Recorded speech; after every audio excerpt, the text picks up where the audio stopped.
పాండవులు కౌరవులు ఎలా పుట్టారో తెలుసా? ఈ జననాల వెనుక ఉన్న రహస్యాలు మీకు షాకిస్తాయి. హస్తినాపురంలో రాజులు లేకుండా పోయారు.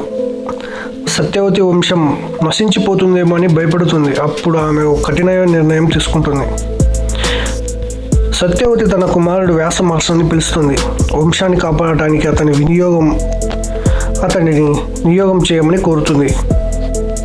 మొదట అంబికతో వ్యాసుడు కలుసుకుంటాడు. ఆమె భయంతో కళ్ళు మూసుకుంటుంది. అలా జన్మించిన వాడే అంధుడైన ధృతరాష్ట్రుడు.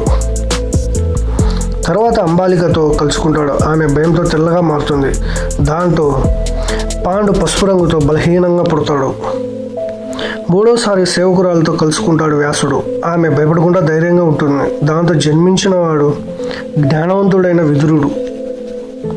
ధృతరాష్ట్రుడు అంధుడు కావడంతో పాండురాజు రాజుగా అవతరిస్తాడు. అతను గొప్ప యోధుడు, ధర్మవంతుడు కూడా. ఒకరోజు వేటలో పాండు ఒక ఋషిని పొరపాటున చంపేస్తాడు. ఆ ఋషి అతనికి శాపం ఇస్తాడు. భార్యతో కలిసిన క్షణంలో నువ్వు చనిపోతావు అని.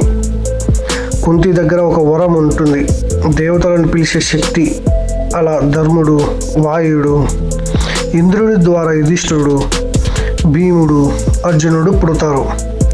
మాద్రి ద్వారా నకులు, సహదేవులు పుడతారు. గాంధారి గర్భం చాలా కాలం పెరుగుతుంది. ఆమె కోపం వచ్చి గర్భాన్ని కొడుతుంది. అది ముక్కలై 100 పాత్రల్లో విరిగి 100 మంది కౌరవులు పుడతారు. ఇలా పాండవులు కౌరవులు జన్మించారు. ఇక్కడి నుంచి శత్రుత్వం మొదలవుతుంది. నెక్స్ట్ పార్ట్లో వారి బాల్య జీవితం తప్పక చూడండి.